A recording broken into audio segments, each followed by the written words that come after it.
Ha llegado el momento del video musical. Mientras lo ven, piensen en cómo podemos demostrarle a Jehová que lo amamos cuando afrontamos pruebas. Los invitamos a disfrutar en silencio del video.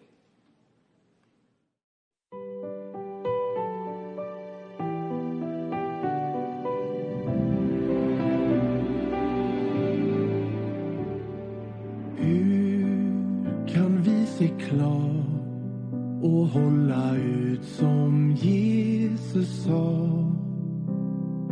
Han fick lida svårt, men kunde blicken riktad ha på hoppet och löftet han fått av Jehova. Vårt hopp må vi bevara, lojala hålla ut och sanningen försvara. Vår Gud ska då belöna oss till slut.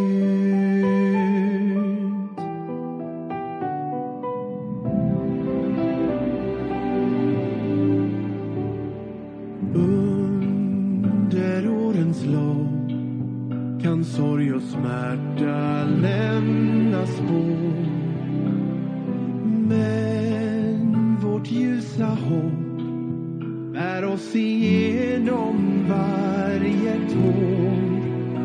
En ny värld vi skymtar, så nu vi fasta står. Vårt hopp må vi bevara, lojala hålla ut och sanningen försvara. Vår Gud ska då belöna oss till slut.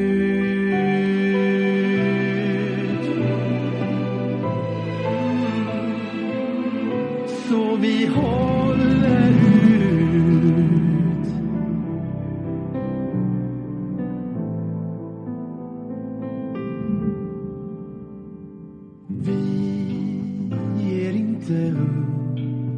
Vi inga mörka tvivel bär. Tydligt kan vi se Guds stora dag så nära.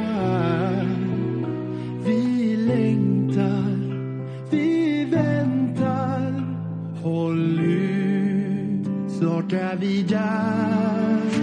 Vårt hopp må vi bevara, lojala hålla ut och sanningen försvara.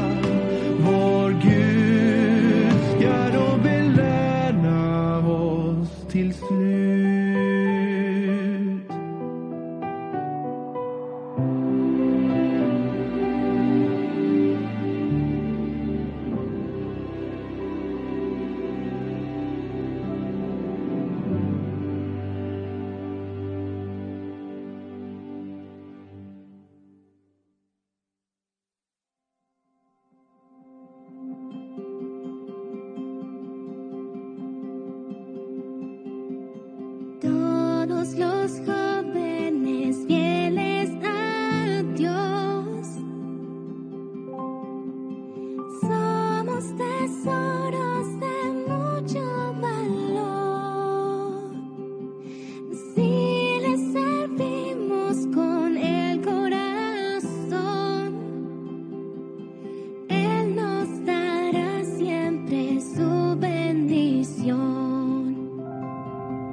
ellos merecen respeto también,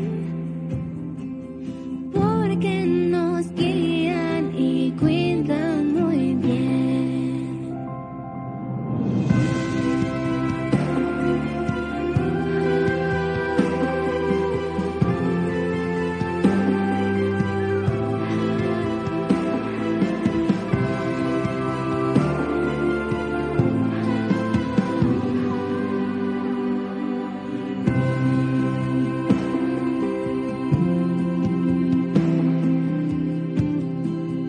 Si somos fieles en la juventud y procuramos copiar a Jesús, alegraremos al gran Creador. Siempre seremos amigos de Dios.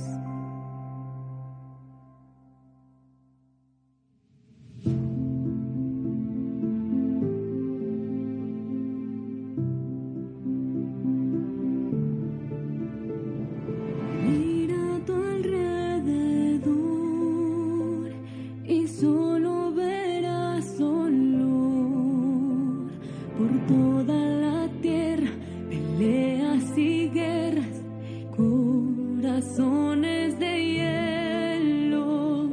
Mira otra vez allí y puedes también sentir que hay una semilla, un rayo que brilla del uno al otro con fin. ¡Qué milagro de Jehová! Es un sueño que se hace realidad. Por fin vivir en paz.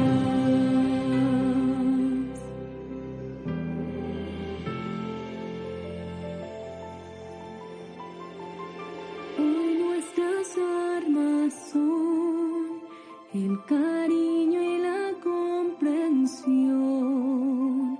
No importa el color, importa el amor.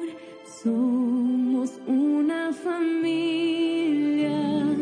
Únete a la canción. Hay un solo corazón. Vivimos felices, sin más cicatrices, sirviendo juntos a Dios. ¡Qué milagro de Jehová! Es un sueño que se hace realidad. Por fin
La canción de apertura de esta sesión destacará lo importante que es vigilar lo que somos por dentro.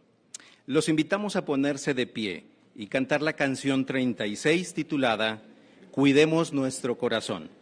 Canción 36.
Siéntense, por favor. Aunque no podemos hacer milagros como Jesús, sí podemos imitar las cualidades que demostró al usar el poder que Dios le dio. En la siguiente serie de discursos se hablará de 3 de esas cualidades. Cada orador presentará al siguiente. El hermano José González Baena, quien sirve en Betel de Centroamérica, pronunciará el primer discurso, titulado El primer milagro de Jesús nos enseña a ser compasivos.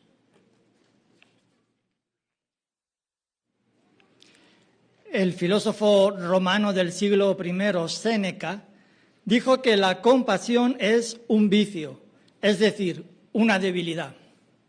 Hoy día la situación no es muy diferente, pues se dice que los más fuertes son quienes triunfan o tienen éxito en este mundo, aunque eso signifique pasar por alto las necesidades de quienes ellos consideran débiles.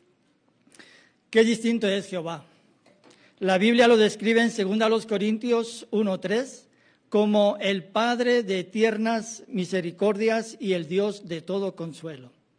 Sí, el ser más poderoso de todo el universo es a su vez el Padre de la compasión. Pero, ¿qué es la compasión?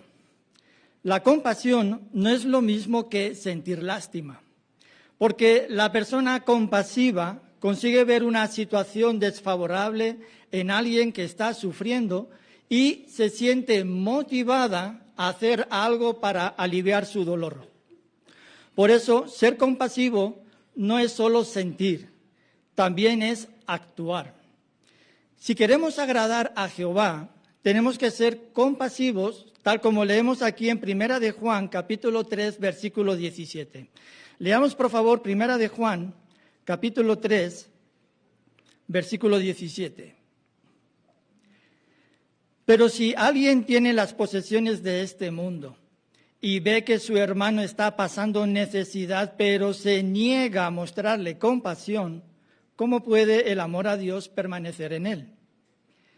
Aquí se describe a una persona que tiene los medios para ayudar a alguien, pero observa detenidamente la necesidad de su hermano y decide cerrar su corazón. Es decir, se niega deliberadamente a mostrarle compasión. Esta actitud pone en duda la veracidad de su fe o el amor que dice tenerle a Dios. Veamos un fragmento de las buenas noticias según Jesús y después hablaremos de la compasión que Él mostró al realizar su primer milagro. Al tercer día, se celebró un banquete de boda en Caná de Galilea. Y allí estaba la madre de Jesús. También invitaron al banquete de boda a Jesús y a sus discípulos.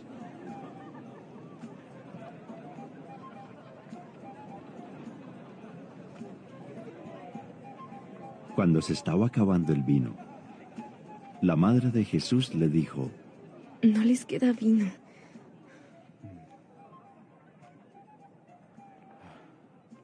Mujer, ¿por qué debería importarnos a ti y a mí?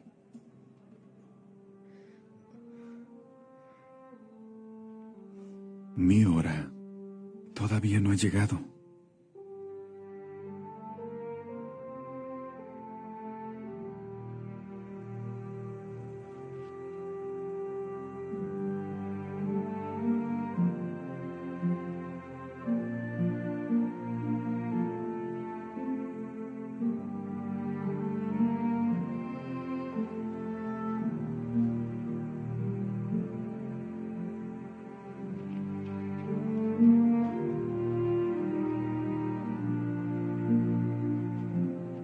Su madre les dijo a los que estaban sirviendo: Hagan todo lo que Él les diga.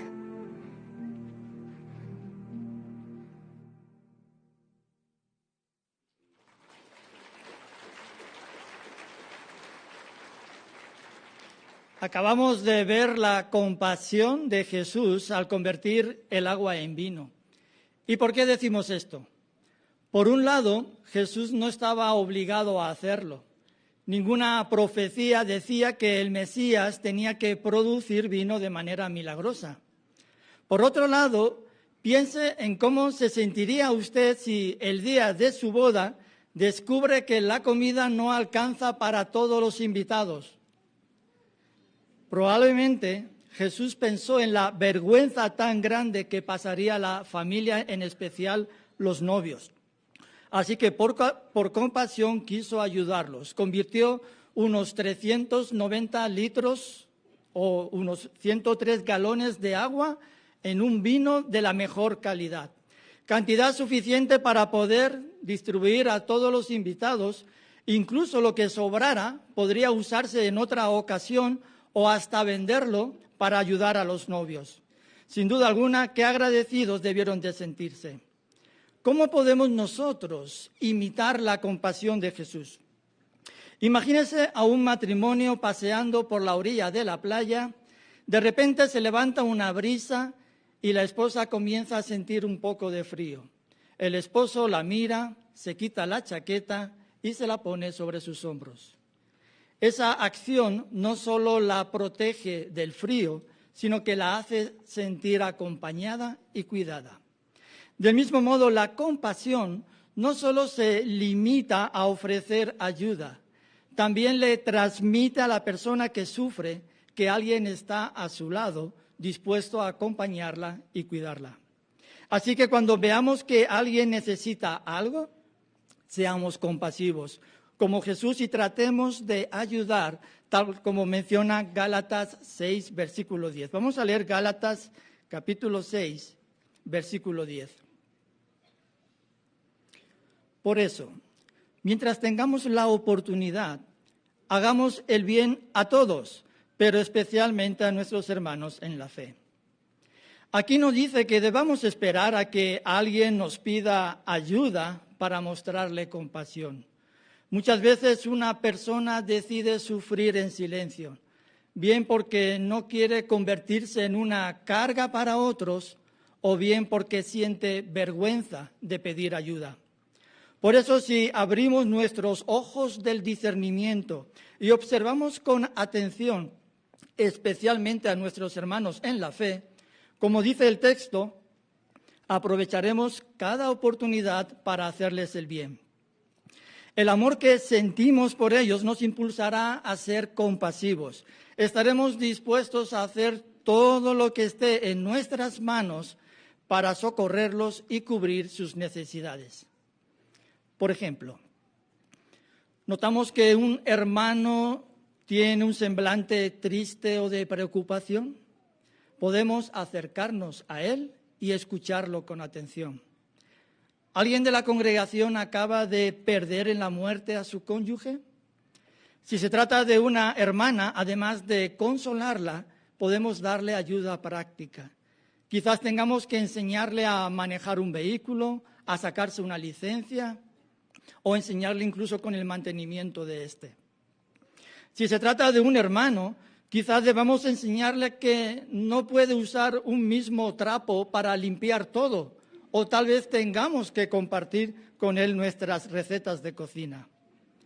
¿Sabemos de alguien enfermo o mayor que requiera de nuestra ayuda para comprar los víveres o realizar algunas reparaciones en su hogar?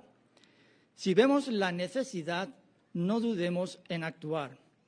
¿Y cómo podemos mostrar compasión a quienes sufren las consecuencias de un desastre natural? Podemos hacernos disponibles para participar en las labores de socorro, pero si nuestras circunstancias no nos lo permiten, también podemos apoyarlos al incluirlos en nuestras oraciones o con nuestras donaciones a la obra mundial. Y recordemos que el hacer el bien no debe limitarse únicamente a nuestros hermanos en la congregación. El texto decía de hacer el bien a todos.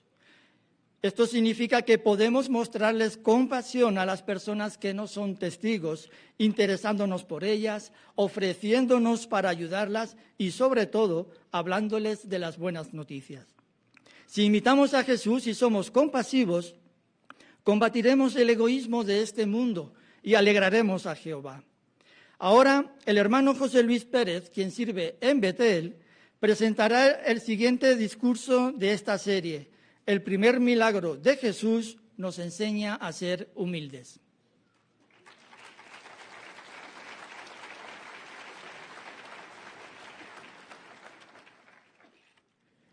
La humildad es una cualidad maravillosa, pero en este tiempo es una cualidad poco común. Algunos hasta dicen que no pueden darse el lujo de ser humildes.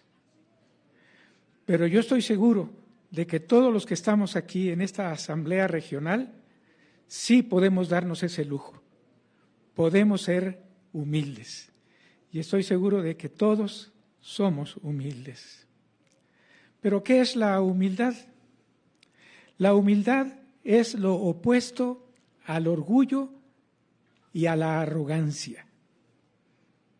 La otra pregunta es, ¿por qué debemos demostrarla? Porque le agrada a Jehová. Y vean lo que Él dice en su santa palabra. Vamos a abrir nuestra Biblia, por favor, aquí en la primera carta de Pedro, en el capítulo 5, y voy a leer la parte B del versículo 5. Primera de Pedro, capítulo 5, versículo 5, en su parte B. Ahora bien, vístanse todos de humildad al tratar unos con otros, porque Dios se opone a los arrogantes, pero les muestra bondad inmerecida a los humildes. Entonces, ¿por qué tenemos que demostrar esta cualidad de la humildad? Porque salimos ganando. ¿Sí? Dice al final, Jehová nos va a mostrar bondad inmerecida. Y si se fijan, prácticamente Jehová nos está dando casi un mandato, porque dice, vístanse. Es decir, Jehová quiere que todos nosotros nos pongamos esa prenda de humildad y todo mundo la vea. Y sobre todo al tratarnos unos con otros, como dice el versículo. Y eso lo vamos a hacer con nuestra habla y con nuestra conducta. Y sí lo podemos lograr porque tenemos un excelente ejemplo, un ejemplo perfecto de humildad que es Jesús. Por eso veamos en un fragmento de las buenas noticias según Jesús y después hablaremos de la humildad que Él mostró cuando realizó su primer milagro.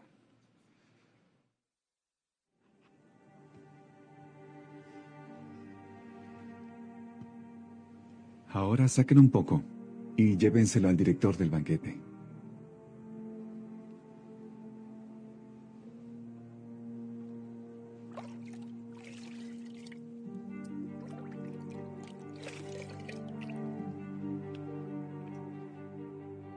Así que ellos se lo llevaron.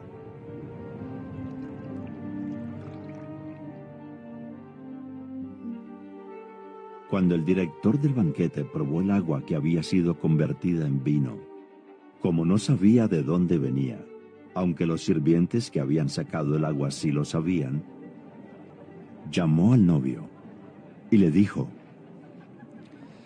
todo el mundo sirve primero el buen vino, y luego cuando la gente ya está borracha, sirve el de peor calidad. Tú has tenido guardado el bueno hasta ahora.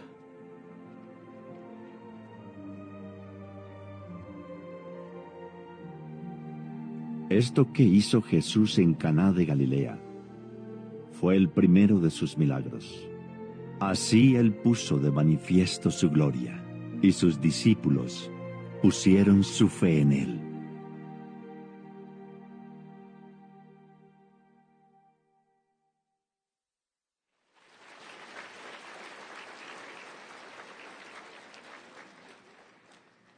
Si notaron, Jesús mostró humildad de dos maneras.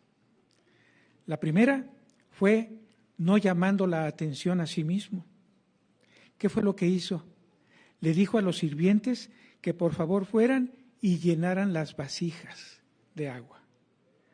¿Se imaginan ustedes si Jesús se hubiera ido y él solo hubiera tratado de llenar todas las vasijas de agua? Hubiera llamado mucho la atención. Y él no quería eso. Y en segundo lugar, él no sintió la necesidad de presumir, de darse el mérito por ese milagro. ¿Qué hizo? Le dijo otra vez a los sirvientes que tomaran un poco de vino y que se lo llevaran al director del banquete. Sí, Jesús no fue presumido, no quiso darse el mérito por eso. Jesús fue humilde.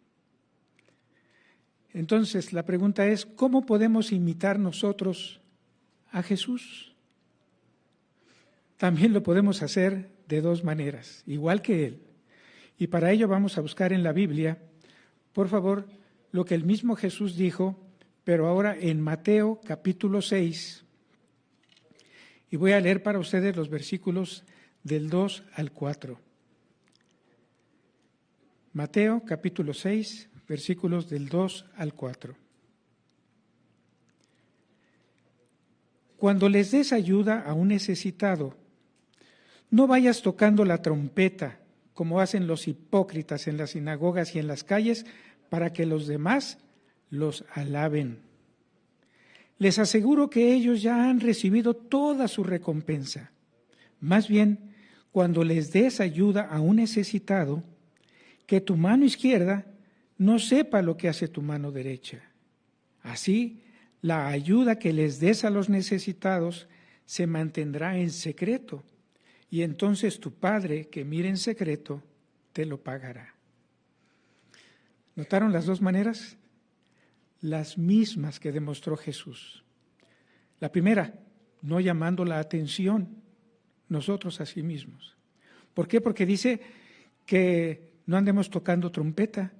Y cuando se toca trompeta, hermanos, es para llamar la atención, ¿no es cierto? Y pongamos un ejemplo. Imagínese usted a un anciano que pasa mucho tiempo ayudando a un siervo ministerial a preparar su primer discurso público. El resultado es que este siervo ministerial da un discurso precioso. Al terminar la reunión, un hermano aborda al anciano y le dice: oye, ¿viste qué discursazo nos dio este hermano? Este anciano tiene dos probabilidades. Una, decir: sí, es que yo lo ayudé. La otra es: sí, lo hizo muy bien. ¿Con cuál se identifica usted? Con la segunda, ¿no es cierto? Eso es lo que tenemos que hacer. Nunca llamar la atención a nosotros. Y la segunda manera es, hermanos, no presumir. Y en el caso de todos nosotros, ¿de qué podríamos presumir?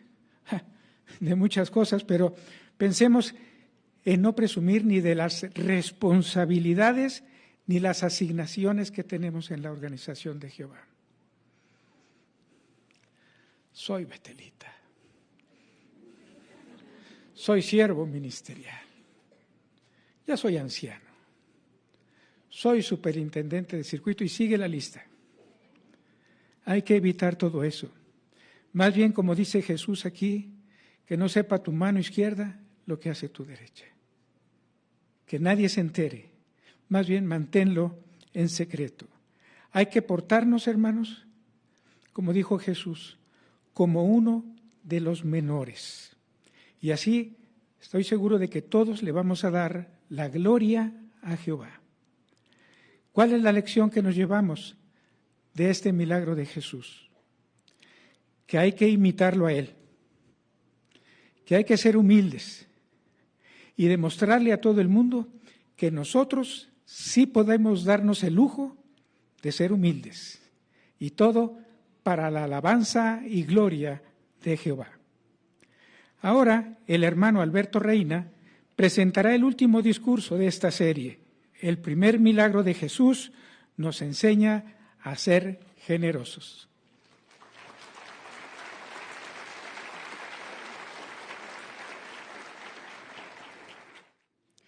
¿Recuerdas cuándo fue la última vez que recibiste un regalo? Quizá fue algo pequeño, puede que haya sido una tarjeta, pero ¿verdad que para ti fue algo muy valioso? Y es que todo acto de generosidad sincera siempre deja huella. Jesucristo entendía muy bien esto y por eso desde el mismo principio de su ministerio nos enseñó lo que significa dar con generosidad.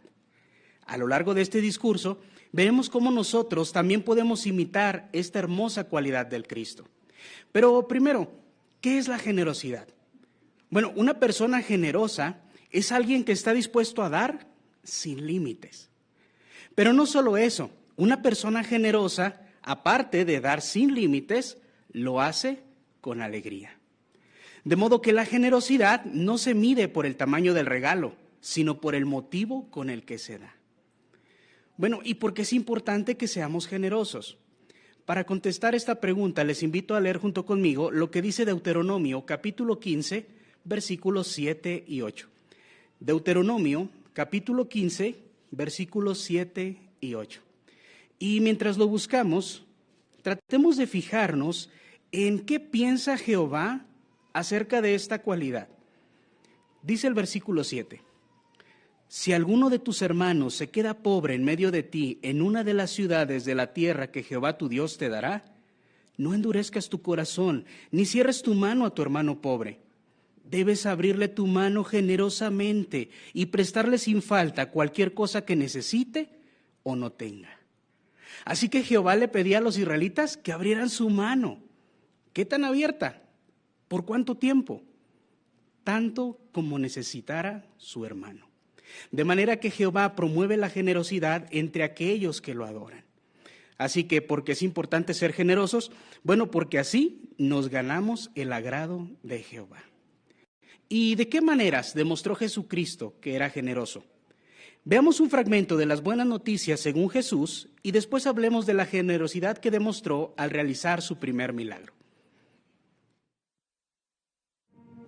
Resulta que había 6 vasijas de piedra para el agua, puestas allí para cumplir con las normas de purificación de los judíos.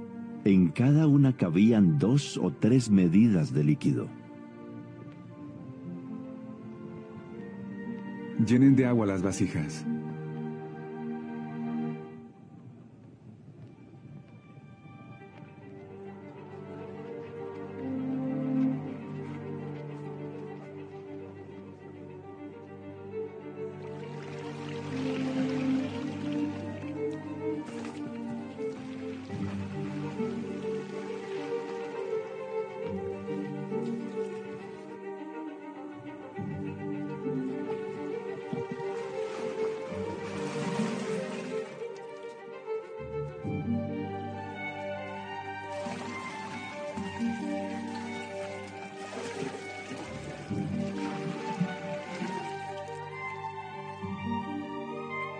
Y las llenaron hasta el borde.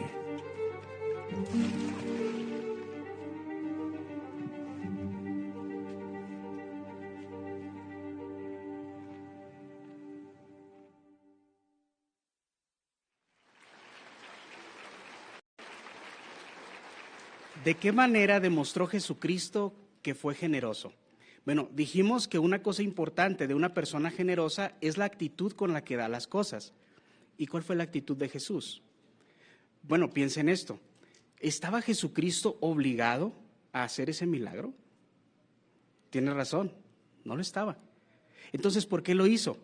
Porque para Jesús los pensamientos y sentimientos de las personas son importantes. De forma que estamos seguros que Jesús dio eso con mucha alegría. ¿Y qué podemos decir de los límites? ¿Puso Jesucristo límites a lo que dio? ¿Cuánto vino produjo?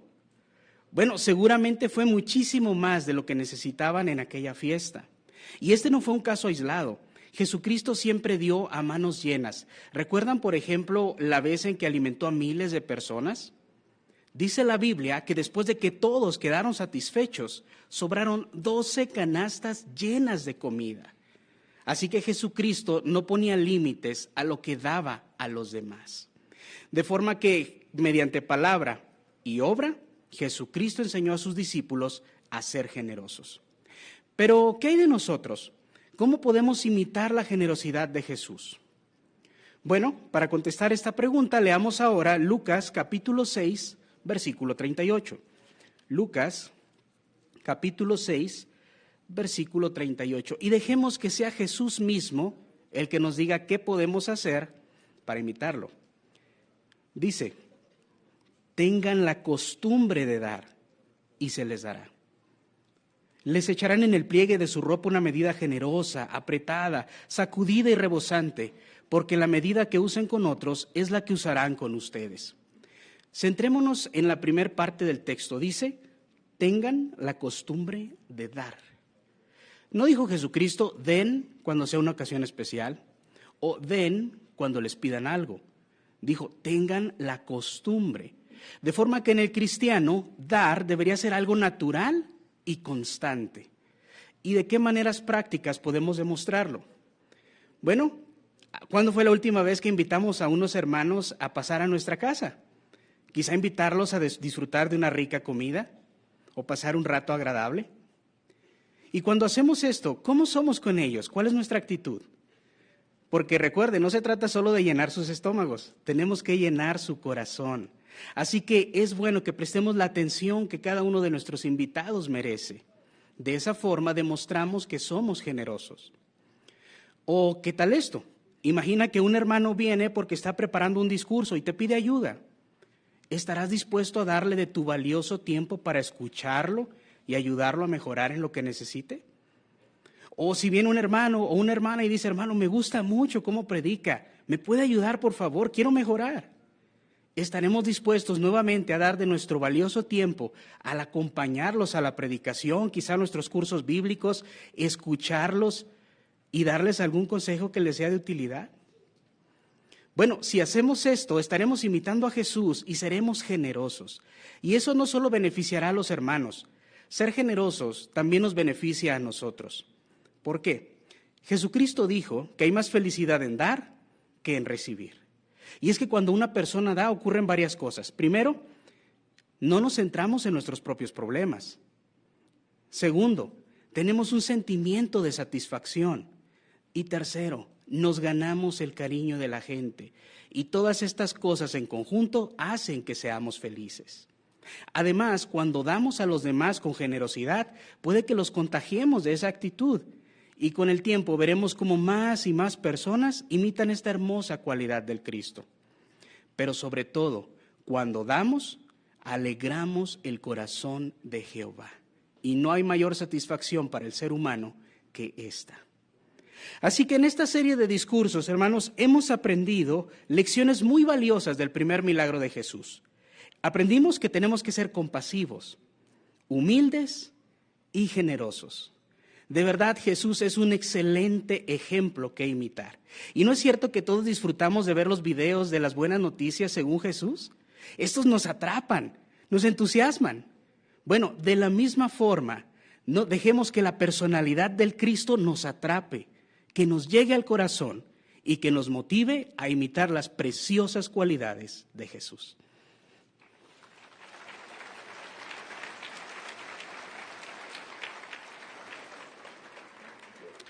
Gracias, hermanos, por estos discursos tan animadores. Juan el Bautista llamó a Jesús el Cordero de Dios. ¿Por qué es apropiado llamarlo así? Porque es importante entender el papel que desempeña Jesús en el perdón de nuestros pecados. Escuchemos atentamente al hermano Giovanni Dolores, quien sirve en el Betel de Centroamérica, quien presentará el discurso. ¿Cómo quita el pecado el Cordero de Dios? Ver cómo una enfermedad le quita la vida a un ser querido nos rompe el corazón. Quizás es algo que experimentamos recientemente, o puede ser que lo experimentamos durante el inicio del COVID-19. Como una enfermedad contagiosa y mortal, el pecado ha causado miles de millones de muertes. Y es imposible no tener contacto con esta enfermedad o el pecado. Porque bien lo dice la Biblia en Romanos 3:23, todos han pecado y no alcanzan la gloria de Dios. Para poder apreciar un poco más este discurso, vamos a contestar 3 preguntas importantes. La primera es, ¿por qué dice la Biblia que todos hemos pecado? Pregunta número 2, ¿por qué se dice que Jesús es el Cordero de Dios? Y pregunta número 3, ¿cómo nos beneficiamos de saber que Jesús es el Cordero de Dios? Bueno, empecemos con la primera pregunta. ¿Por qué dice la Biblia que todos hemos pecado? Vamos a ver la base bíblica, Romanos capítulo 5 y el versículo 12.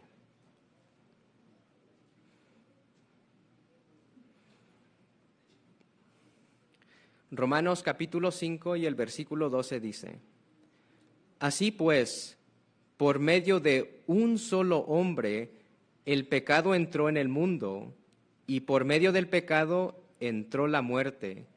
Y así fue como la muerte se extendió a todos los hombres, porque todos habían pecado. Vamos a poner un ejemplo para entender un poco más este versículo. Un matrimonio sufre de una enfermedad genética grave, digamos un problema en la sangre. Cuando nazca un bebé en esa familia, tendrá esa misma enfermedad, no porque hizo algo malo, sencillamente la heredó de sus padres. No importa cuánto se cuide esa persona o cuántas decisiones sabias sobre la salud tome, con el tiempo esa enfermedad le quitará la vida. De la misma manera, cuando Adán desobedeció a Jehová, él se convirtió en pecador, contrajo una enfermedad y le contagió esa enfermedad o el pecado a toda la familia humana. Ninguno de nosotros puede alcanzar la perfección por nuestros propios esfuerzos. Pero aquí va el punto.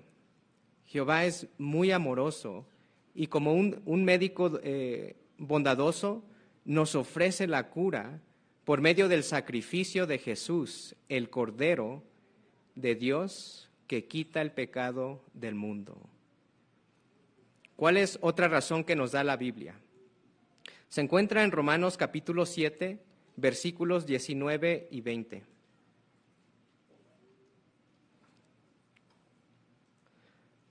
Romanos capítulo 7, versículos 19 y 20. Y dice aquí: porque no hago las cosas buenas que deseo hacer, sino que practico las cosas malas que no deseo. Entonces, si hago lo que no deseo, ya no soy yo el que lo hace, sino el pecado que vive en mí. Vamos a poner otro ejemplo para entender un poco más estos versículos. Imagine que estamos manejando un auto que tiene la dirección desalineada. Aunque mantenemos el volante derecho para seguir el carril, el auto constantemente se desvía hacia un lado y tenemos que esforzarnos mucho para siempre corregir el volante. Y eso requiere de mucho esfuerzo y concentración solo para seguir el camino. Algo parecido nos pasa a nosotros. Es nuestro deseo ir derecho, por decirlo así, en nuestro carril. Queremos hacer lo que es correcto, pero por nuestras imperfecciones constantemente nos desviamos hacia lo malo. Quizás nos sentimos como el apóstol Pablo. Si siguen allí en Romanos capítulo 7, noten lo que él dice en el versículo 24. Dice: «¡Qué desdichado soy! ¿Quién me librará del cuerpo que está sufriendo esta muerte?». Hacer lo correcto implica mucho esfuerzo. A veces nos puede cansar o a veces caemos en la frustración. Igual que el apóstol Pablo, quizás nos preguntamos si alguien nos puede librar del pecado y la muerte. Pero Pablo no lo tuvo que pensar por mucho tiempo, porque en el siguiente versículo, en el 25, él dijo: «A Dios le doy gracias por medio de Jesucristo nuestro Señor». El rescate nos da la fortaleza para mantenernos en el camino correcto, aunque sea difícil. Sí, gracias a Jesús, el Cordero de Dios, que quita el pecado del mundo. Bueno, ya que hemos contestado esta primera pregunta, contestemos la segunda. ¿Por qué se dice que Jesús es el Cordero de Dios? Como vimos esta mañana en la película Las Buenas Noticias según Jesús, Juan el Bautista presentó a Jesús como el Salvador de la humanidad. Veamos de nuevo esa escena.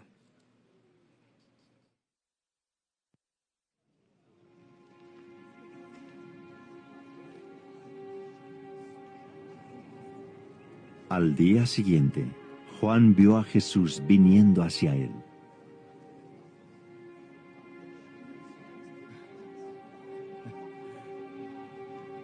Miren, el Cordero de Dios, que quita el pecado del mundo. Este es aquel del que dije: detrás de mí viene un hombre que se me ha adelantado, porque existía antes que yo. Ni siquiera yo lo conocía. Pero la razón por la que vine bautizando en agua es esta, para que él fuera puesto de manifiesto a Israel. Vi el Espíritu bajar del cielo como una paloma y quedarse sobre él.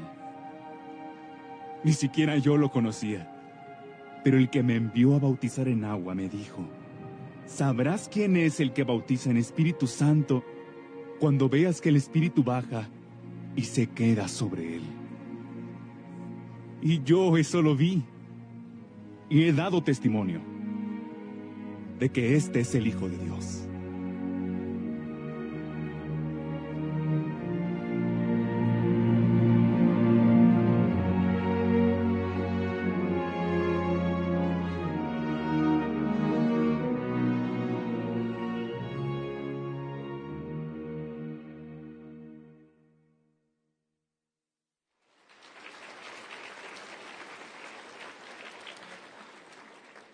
¿Por qué dijo Juan que Jesús es el Cordero de Dios? Bueno, como Juan el Bautista conocía muy bien las escrituras hebreas, quizás estaba aludiendo a uno o más de estos siguientes casos. Por ejemplo, el carnero que ofreció Abraham en vez de su hijo Isaac. O quizás estaba haciendo referencia al cordero de Pascua que se sacrificó en Egipto para librar a los israelitas. O puede ser que se refería al carnero joven que se ofrecía en las mañanas y al anochecer en el altar de Dios. En cualquier caso, las personas a menudo sacrificaban corderos para admitir pecados. Era una provisión temporal para recibir el perdón de Jehová. Pero el sacrificio de Jesús sería muy diferente. ¿Cómo lo sabemos? La Biblia nos da la respuesta. En la primera carta de Juan, capítulo 4 y el versículo 10.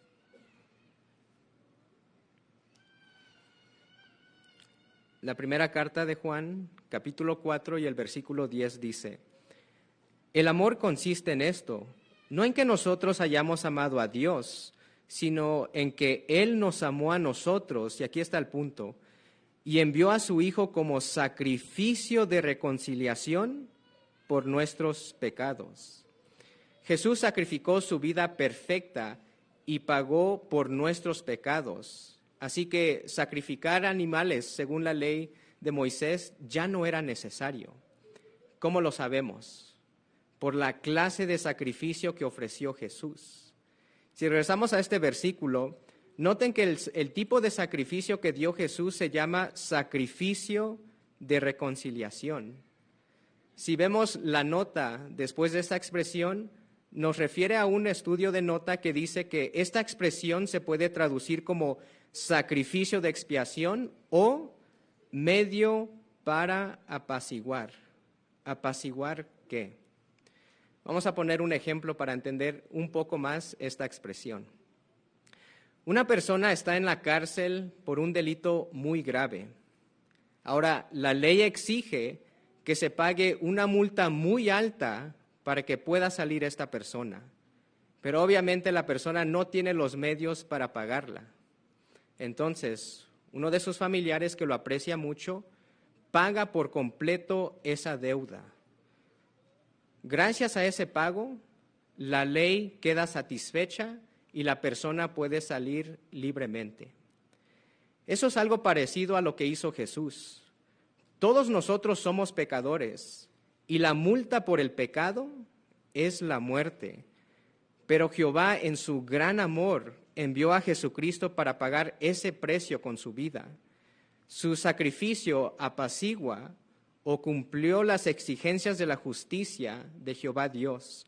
Y sobre la base de ese sacrificio de Jesús, Jehová nos puede mostrar misericordia y puede perdonarnos nuestros pecados. Jehová es muy bondadoso con nosotros, pero ¿qué se requiere de nuestra parte? Vayamos a Juan capítulo 3, versículos 14 a 16.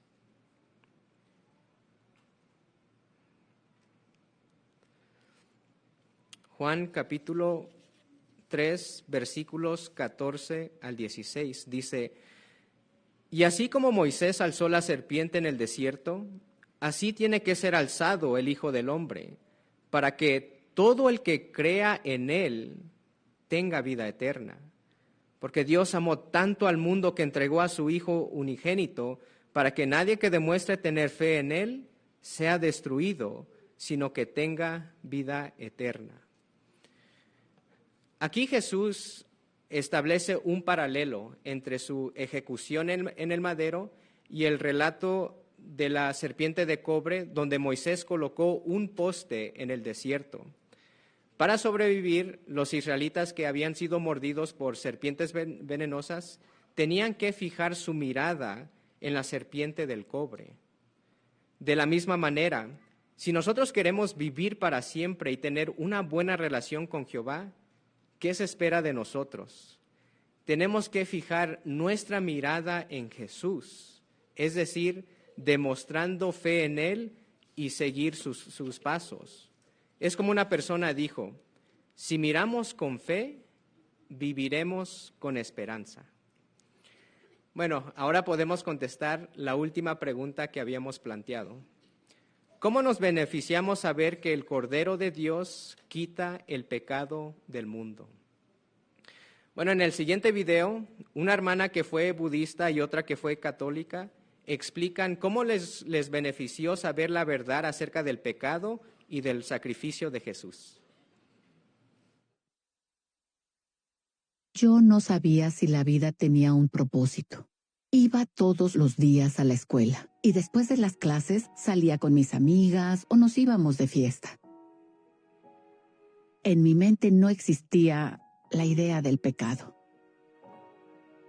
Aunque en realidad no creía en las enseñanzas budistas, sí habían influido en mi vida. Me preguntaba, ¿habré tenido otra vida en el pasado y ahora estoy aquí porque me reencarné? Para mí el perdón de los pecados era lo que hacía el sacerdote en el confesionario.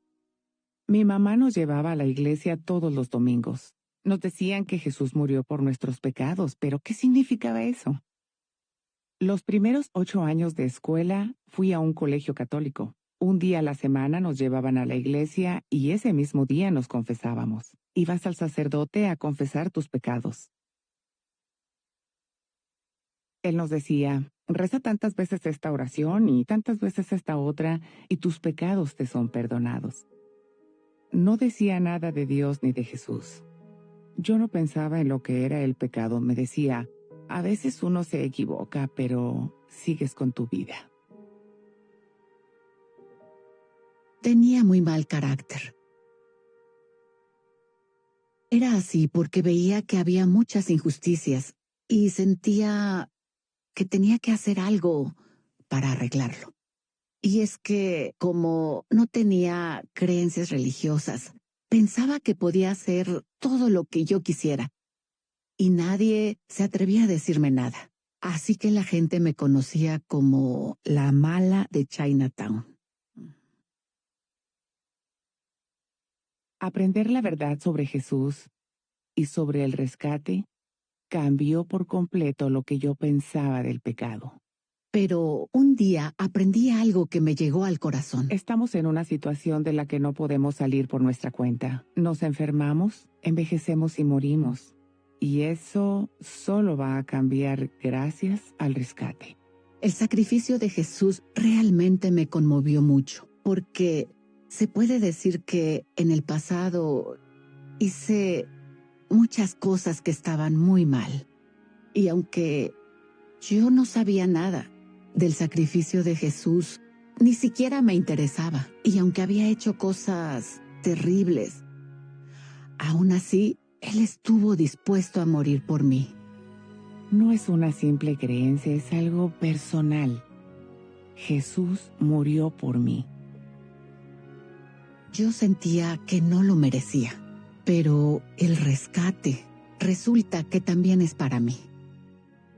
Siento que no debo vivir para mí misma, sino para hacer felices a Jehová y a Jesús. Y con la manera en la que vivo mi vida quiero demostrarles que agradezco lo que hicieron por mí. Por ejemplo, antes yo era muy dura con mi familia.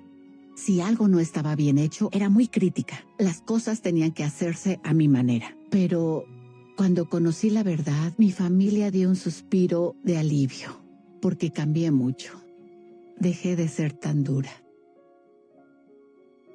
Enseñarles a otros de lo que he aprendido me da mucha alegría. No hay mejor manera de ayudar a la gente. Ahora sé que mi vida tiene un propósito. Es hacer la voluntad de Dios y predicar estas buenas noticias, el rescate y la promesa de vida eterna. Estas noticias tiene que escucharlas todo el mundo tiene que oírlo.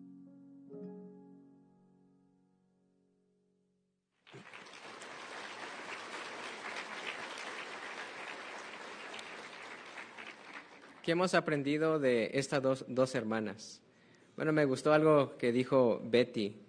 Antes ella tenía un mal carácter. ¿Y cómo la conocían? Como la mala de Chinatown.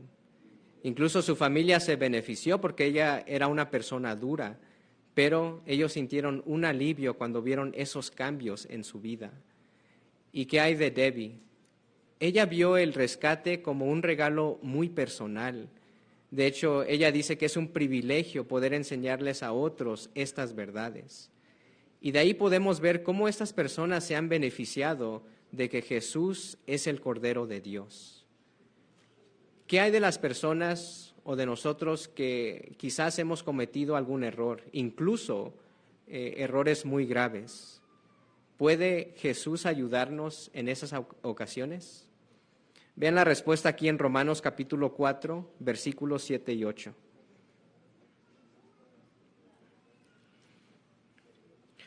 Romanos capítulo 4, versículos 7 y 8.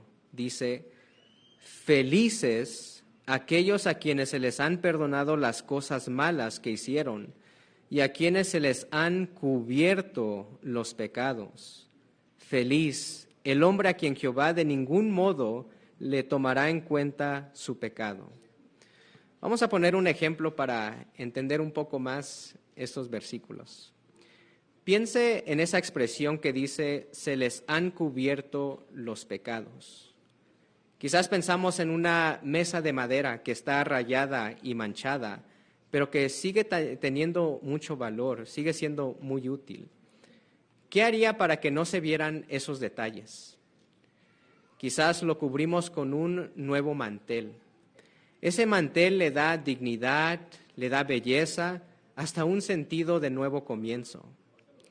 De la misma manera, cuando Jehová Dios perdona nuestros pecados, aunque sean graves, cubre o tapa nuestros errores para que nadie más lo pueda ver.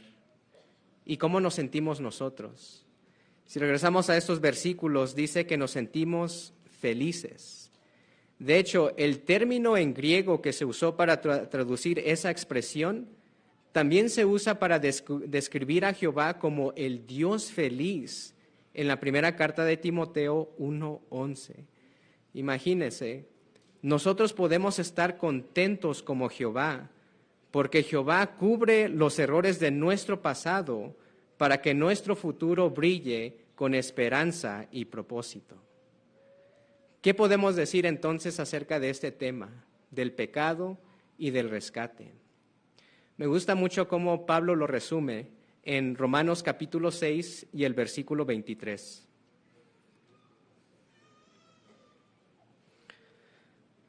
Romanos capítulo 6, versículo 23. Dice, porque el salario que el pecado paga es la muerte, pero el regalo que Dios da es la vida eterna por Cristo Jesús nuestro Señor. Un salario es algo que uno gana, pero un regalo es algo que uno recibe sin merecerlo. El pecado paga con la muerte, pero Jehová regala la vida eterna. Qué bonita promesa tenemos y qué bonito regalo nos ofrece Jehová. La vida eterna no es un sencillo sueño, es lo que Jehová Dios le ofreció a Adán y a Eva.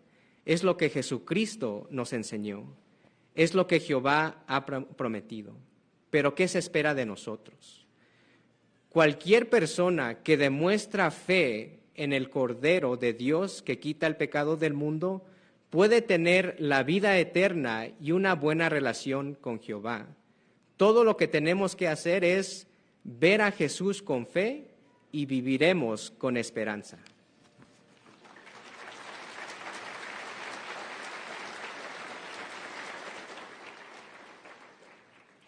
Gracias, hermano Dolores, por explicarnos cómo el sacrificio de Jesús nos beneficia ahora y nos da la oportunidad de vivir para siempre. Ahora escucharemos la segunda parte de la serie de discursos sobre las profecías mesiánicas. Cada orador presentará al siguiente. El hermano Alonso Gámez, quien sirve en el Betel de Centroamérica, dará el primero de los 3 discursos, titulado Las profecías sobre el Mesías se cumplieron. La devoción por la casa de Jehová ardió en su interior. Hemos encontrado al Mesías. Con esas palabras, Andrés mostraba lo ansiosos que estaban las personas del primer siglo de encontrar al enviado de Dios. ¿Cómo lo identificarían? En parte por las profecías bíblicas. Los profetas dieron muchos detalles, profecías, que se cumplieron precisamente en el Hijo de Dios, el Mesías. El viernes por la tarde vimos una serie donde se explicaron 3 profecías que se cumplieron en Jesús. Ahora explicaremos 3 más. En cada discurso se contestarán 3 preguntas. ¿Qué se profetizó? ¿Cómo se cumplió? ¿Y por qué fue extraordinario el cumplimiento? En el siguiente video veamos un fragmento de las buenas noticias según Jesús y después veremos cuál fue la profecía que se cumplió. En el templo se encontró a los que vendían reses vacunas, ovejas y palomas, y a los que cambiaban dinero sentados en sus asientos. Así que después de hacerse un látigo de cuerdas,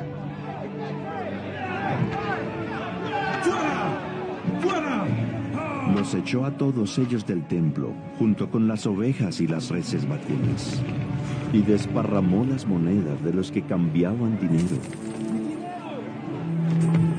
y volcó sus mesas.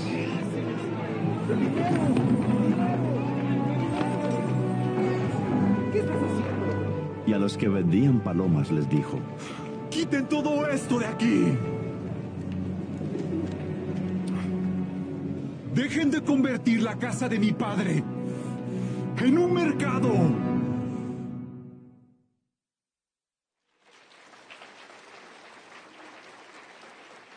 Contestemos la primera pregunta. ¿Qué se profetizó?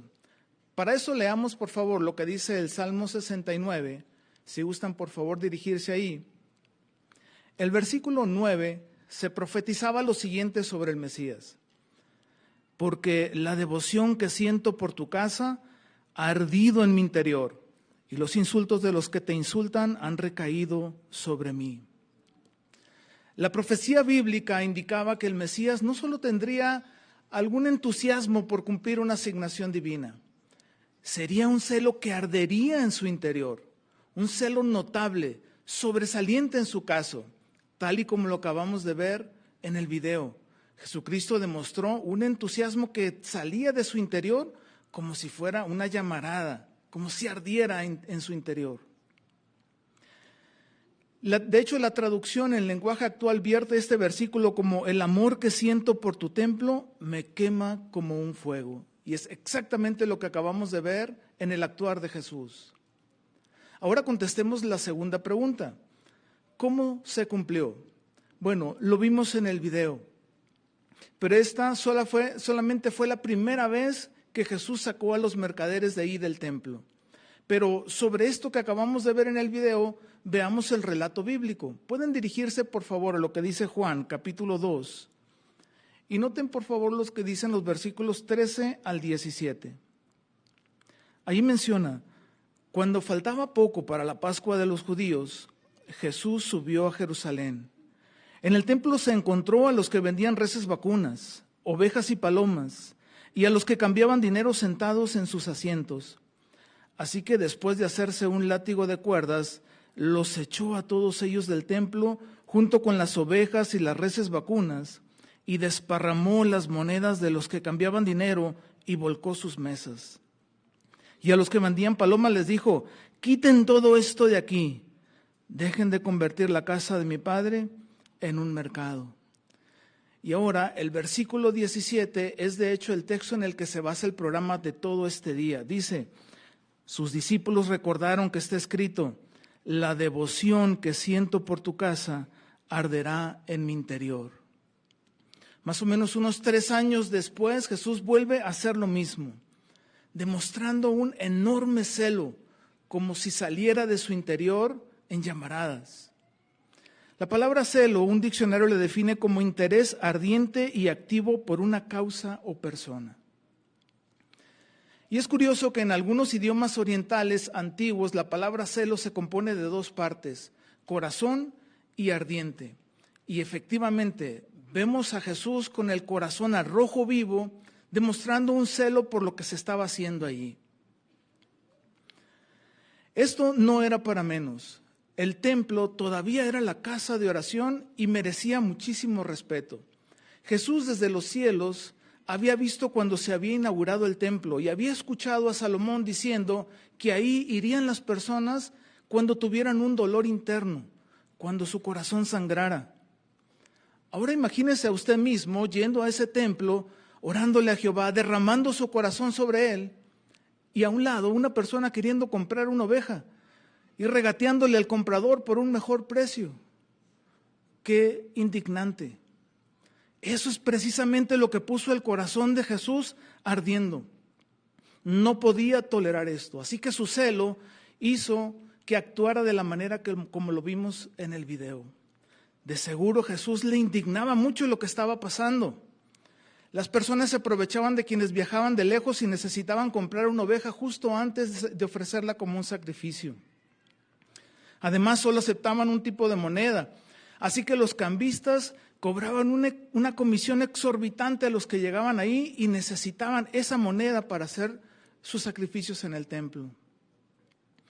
Incluso algunos habían utilizado esa parte del templo para cruzar de un lado a la ciudad a otro. Una falta de respeto completa por la casa de adoración de Jehová. Así que Jesús se indignó por esto y lo sacó como lo vimos, como lo acabamos de ver en el video. Esta no fue la única ocasión en la que Jesús manifestó tal clase de celo. Cuando tenía 12 años, dice la Escritura que pasó un tiempo hablando, escuchando y haciéndole preguntas a los maestros de sus días. ¿Dónde estaba? En el templo. Desde muy pequeño le tuvo un enorme respeto a ese lugar.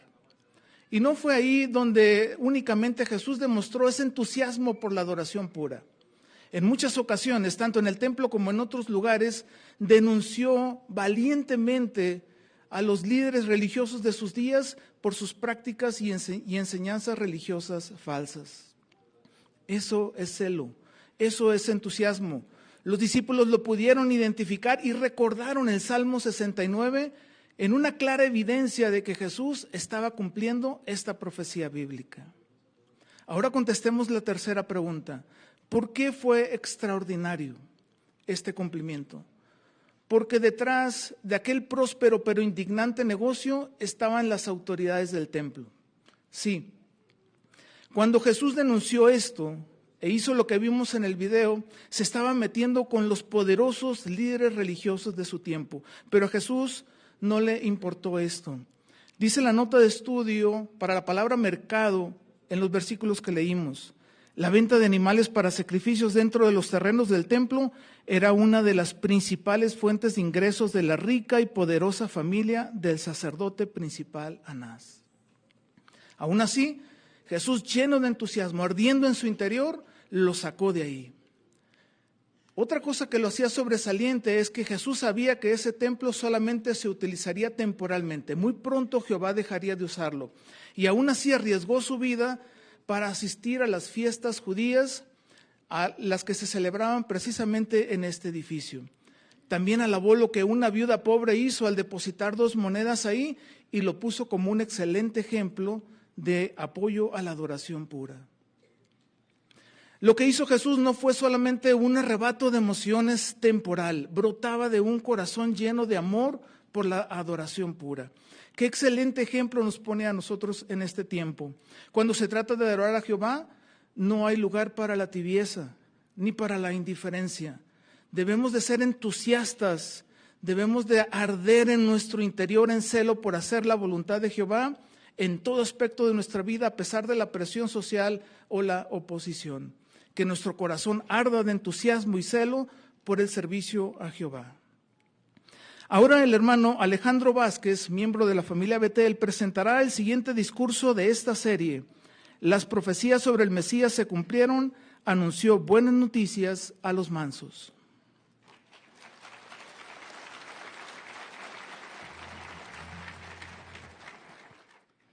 De la mano con lo anterior, veamos un fragmento del episodio 3 de Las buenas noticias según Jesús, que se presentará mañana por la tarde.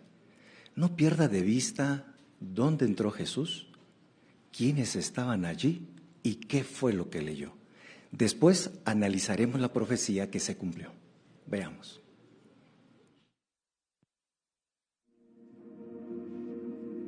Entró en la sinagoga y se puso de pie para leer.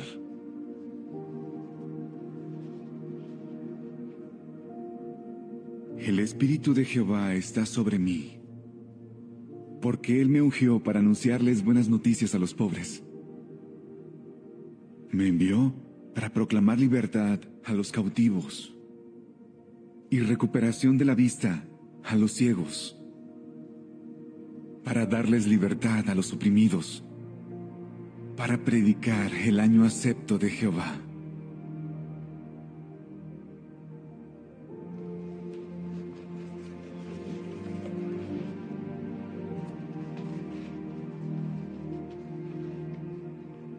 Hoy, este pasaje de las Escrituras que acaban de oír se cumple.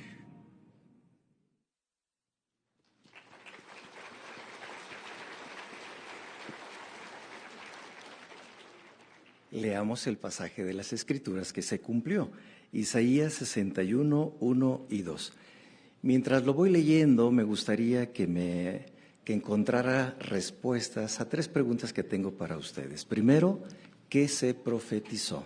Segundo, ¿qué labor desempeñaría? Y tercero, ¿quiénes se beneficiarían? Y por favor tengan en mente lo que acabamos de ver en el video. Jesús se puso de pie ahí en la sinagoga y se puso a leer Isaías 61, 1 y 2. Leamos. El Espíritu del Señor soberano Jehová está sobre mí, porque Jehová me ungió para anunciarle buenas noticias a los mansos. Me envió para vendar a los que tienen el corazón destrozado, para proclamar libertad a los cautivos y anunciar que los ojos de los prisioneros serán abiertos por completo, para proclamar el año de la buena voluntad de Jehová y el día de la venganza de nuestro Dios, para consolar a todos los que están de duelo. Pregunta: ¿qué se promete en lo que acabamos de leer? Que Jehová ungiría con Espíritu Santo a alguien. ¿Qué labor desempeñaría? Declarar buenas noticias. ¿Quiénes se beneficiarían? Los mansos. Ahora, ¿qué les parece si nos concentramos en cómo se cumplió? Si observan ahí mismo en su traducción Isaías capítulo 61, en el versículo 1, por favor, vean la última línea del versículo 1. La última línea del versículo 1. Al final de esta hay una letra pequeña. Recuerde que las letras nos permiten tener acceso a referencias y las referencias le dan armonía interna a nuestra Biblia, a nuestra traducción. Si usted trae la Biblia digital, a lo mejor puede dar un clic, pulsar la letra pequeña y le salen varias referencias. Pero observen la primera referencia, que es Lucas capítulo 4, versículo 17 a 21. Y ahí se despliega lo que dice el versículo. ¿Qué dice el versículo 21? En el video Jesús dirige la mirada al auditorio que está en la sinagoga, pero también a María. Y dice Jesús: hoy se cumple este pasaje de las Escrituras que acaban de oír. Jesús mismo anunció que Él cumplía la profecía de Isaías. Pero ¿cuándo ungió Jehová a Jesús con Espíritu Santo? ¿Cuándo? Le doy una pista. Vaya a Mateo, por favor, capítulo 3, versículo 16. Mateo 3, 16. De hecho, la escena ya la hemos visto varias veces durante este programa de asamblea. Observe, por favor, lo que dice Mateo 3, 16. Aquí está el gran suceso. La pregunta es: ¿cuándo ungió Jehová a Jesús con Espíritu Santo? Dice el versículo 16. En cuanto Jesús fue bautizado, salió del agua. Y en aquel momento los cielos se abrieron y él vio el Espíritu de Dios bajando como una paloma. Vamos a hacer la pausa. Si usted trae una Biblia digital y le da un clic al número 16, la realidad es que le aparece una barrita de herramientas. Si escoge el diamante, le lleva a varias referencias que usted puede seleccionar. Y me llama la atención una explicación adicional que contiene la Biblia de estudio con relación a la expresión como una paloma. Dice ahí parte de esa nota que Jehová quizás usó la paloma para dejar claro que Jesús era el Mesías, el Hijo de Dios puro y sin pecado, que sacrificaría su vida por la humanidad e introduciría un periodo de paz y descanso durante su reinado. ¿Verdad que no hay duda de quién era el ungido predicho en Isaías 61:1? Con este respaldo de Jehová sobre Jesús el día de su bautismo, ¿en quién se concentró Jesús en ayudar y en enseñar? Bueno, como usted sabe, conocedor de la historia bíblica, en su ministerio, Jesús se concentró en dos grupos de personas con ciertas características: los mansos y los que tenían el corazón destrozado. Mire, vamos a confirmarlo en esta porción bíblica de Mateo 11, versículo 28, Mateo 11, 28. Y miren quiénes se concentró Jesús. Y mientras leo el versículo, me gustaría que pensara un poquito en el video que vimos al inicio, para que usted detecte si en ese auditorio, en la sinagoga, había personas con estas características que menciona el versículo 28. La invitación de Jesús: vengan a mí, todos ustedes que trabajan duro y están sobrecargados, y yo los aliviaré. ¿Identificó en el video a algunos sobrecargados? La idea es que Jesucristo le encantaba estar con las personas humildes, aquellas personas que los líderes religiosos hacían a un lado, las despreciaban, las maltrataban. Jesucristo vino a ayudar a las personas, a la tierra, a conseguir dos tipos de libertades. La primera, note esto: muchos judíos eran esclavos de las tradiciones y de las creencias erróneas, así que la venida de Jesús o su ministerio después de la predicación ayudó a liberar de enseñanzas falsas a estas personas mansas o las de corazón destrozado.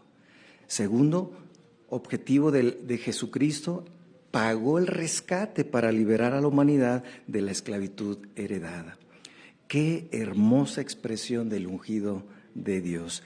Esas acciones dejan en claro el cumplimiento de la profecía que nos ocupa. Isaías 61, 1 y 2. Así que, a modo de resumen, ¿qué se profetizó en Isaías? Pues que Jehová ungiría a alguien con Espíritu Santo. ¿Cuándo se ungió a Jesús con Espíritu Santo? El día de su bautismo.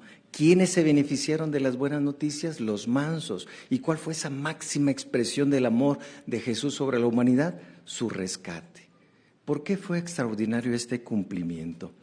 Porque solo los mansos se beneficiaron de las enseñanzas de Jesús. Los que confiaban en su propia sabiduría no se beneficiaron del mensaje de Jesús. De hecho, en Lucas capítulo 10, versículo 21, dice algo muy interesante sobre cómo Jesús le llama a los mansos o a las personas de buen corazón.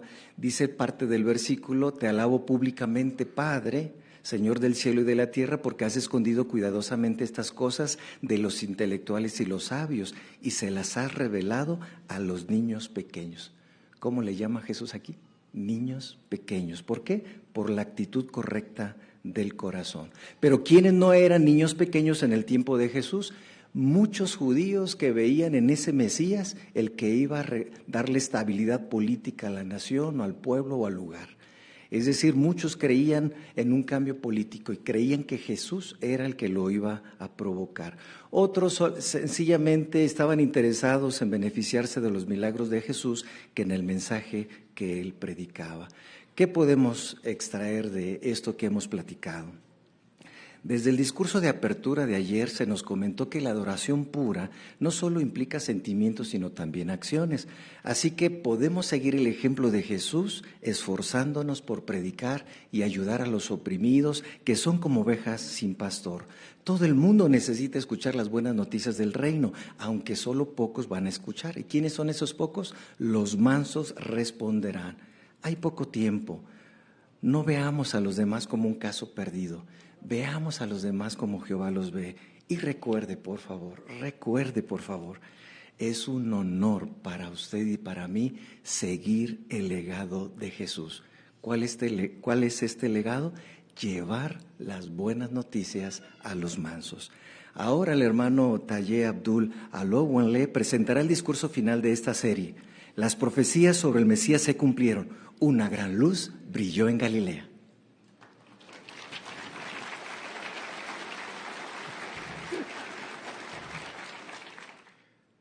De la mano con lo anterior, veamos un fragmento de episodio 3 de las buenas noticias según Jesús, que se presentará el domingo por la tarde.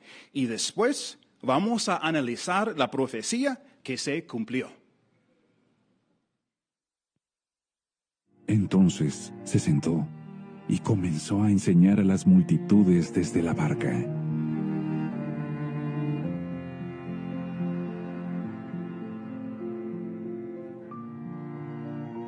Cuando terminó de hablar, le dijo a Simón: Rema a aguas profundas y echen allí las redes para que pesquen.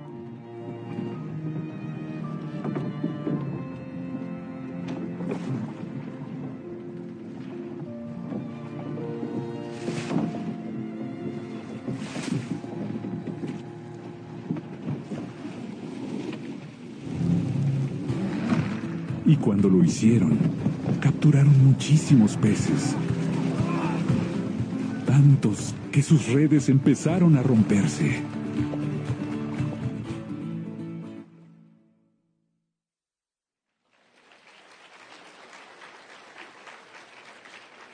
El video que acabamos de ver muestra uno de los muchos momentos en que Jesús cumplió una profecía de Isaías. Por favor, hermanos, abren sus Biblias a Isaías capítulo 9 y vamos a leer juntos los versículos 1 y 2. Y cuando estamos leyendo estos versículos, hermanos, déjame ver si podemos identificar algunos detalles de esa profecía. Isaías capítulo 9, versículo 1 y 2. Y dice: Sin embargo, las tinieblas no serán como antes, cuando la tierra estaba en angustia, cuando se trató con desprecio a la tierra de Zabulón y la tierra de Neftalí. Pero tiempo después, Él hará que esa tierra, el camino junto al mar, en la región del Jordán, Galilea de las naciones, reciba honra. El pueblo que andaba en la oscuridad han visto una gran luz. Sobre los habitantes de la tierra que estaba bajo una sombra profunda, ha brillado una luz. ¿Notaron ustedes, hermanos, algunos de los detalles de esta profecía de Isaías? ¿Qué se profetizó? Bueno, en el versículo 1, Isaías profetizó que la tierra de Zabulón y Neftalí, es decir, la región de Galilea, que antes fue menospreciada, recibiría honor en el futuro. Y en el versículo 2, Isaías profetizó que aquellos que habían vivido en la oscuridad espiritual de este área, verían una gran luz. Entonces, la pregunta es, ¿cómo se cumplió?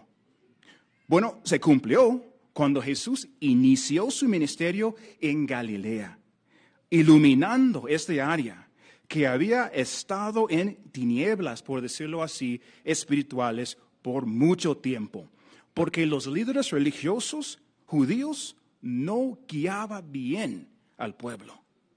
Y como vimos ayer en el video de episodio 2, o como vimos hoy en el episodio 2, esta mañana, el primer milagro de Jesús ¿fue dónde? En Caná de Galileo, al convertir el agua en vino. Y como vimos en el fragmento del video de episodio 3, mostrado al inicio de este discurso, fue en el mar de Galilea, donde Jesús enseñó a las multitudes desde la barca de Pedro. Y luego Jesús hizo que sus discípulos pescaran milagrosamente una gran cantidad de peces. Imagínense por un momento el impacto de esta experiencia en los 4 pescadores de Galilea: Pedro, Andrés, Santiago y Juan. Mientras estos hombres lucharon para sacar la red rebosante de peces, algo cambió dentro de ellos.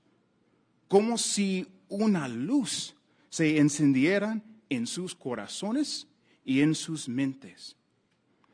¿Qué efecto tuvo esto en ellos?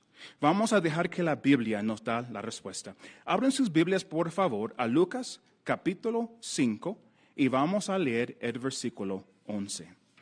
Lucas capítulo 5 y el versículo 11. Y noten lo que leemos acerca de esos hombres.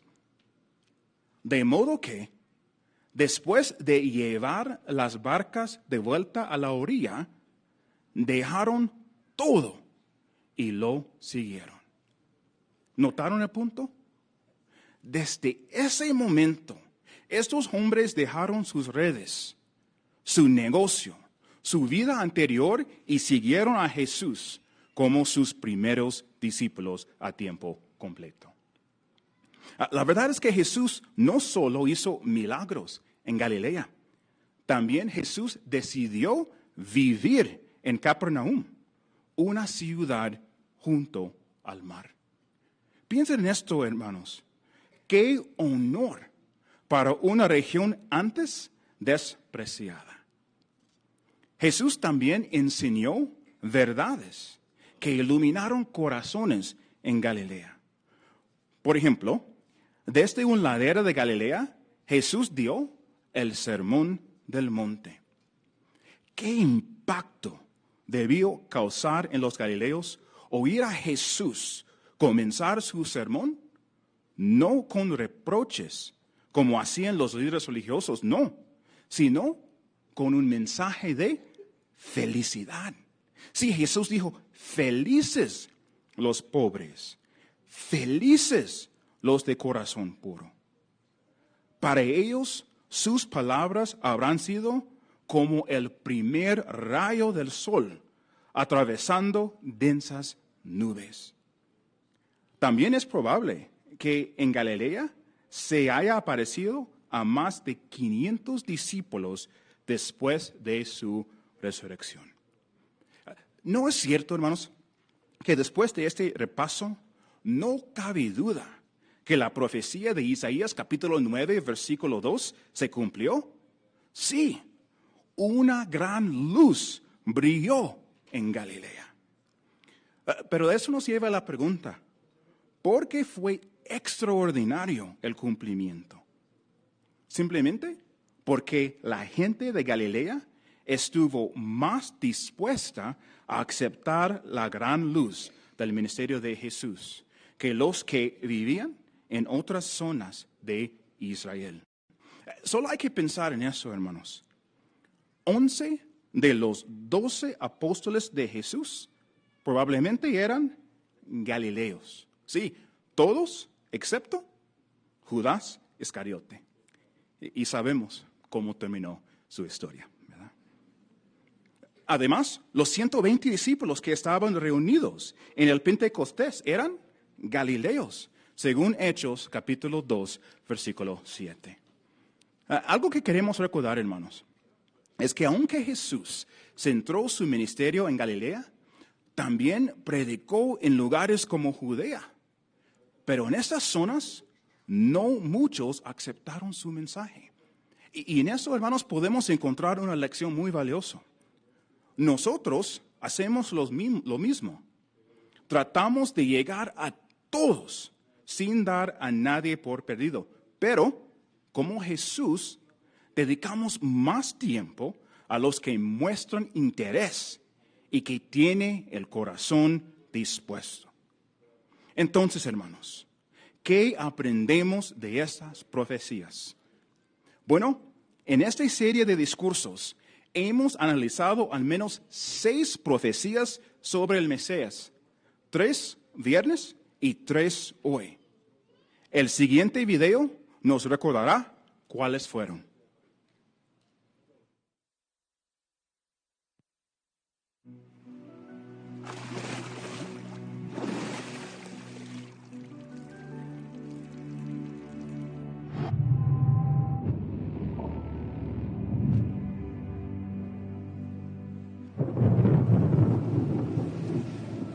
Y él vio el Espíritu de Dios bajando como una paloma.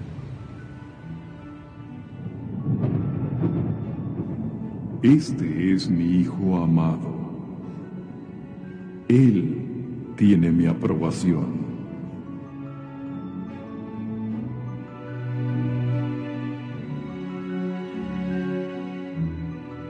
Hijo de David.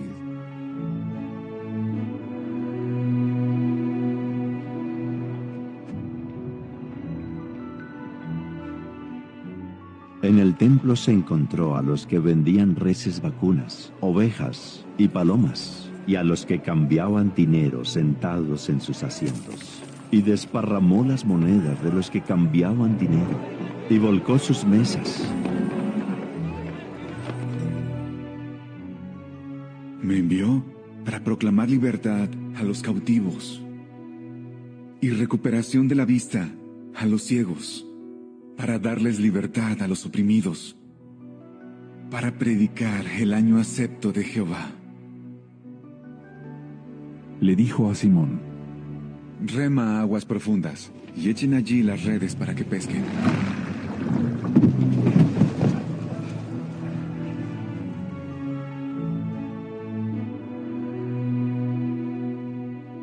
Muchas profecías mesiánicas se cumplieron en Jesús. El cumplimiento de todas estas profecías revela quién es el Mesías prometido.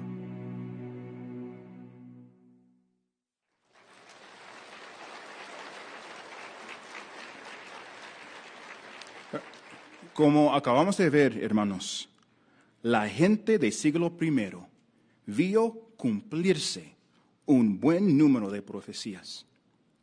Y eso ayudó a muchos a identificar el Mesías. Pero ¿sabe qué, hermanos?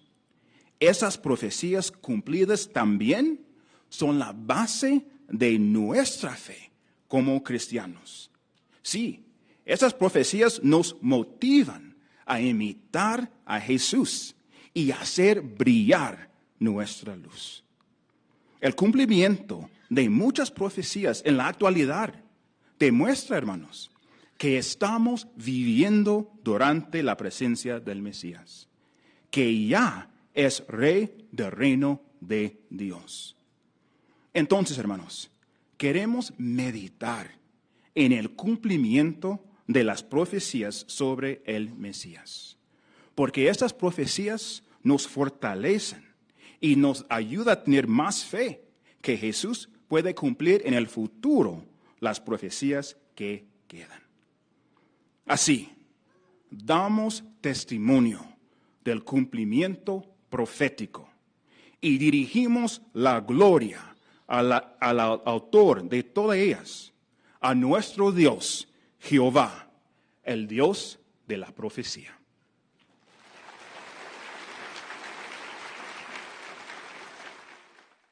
Gracias, hermanos, por esos discursos tan interesantes. La siguiente canción destaca una cualidad de Jehová y de su Hijo que todos queremos imitar.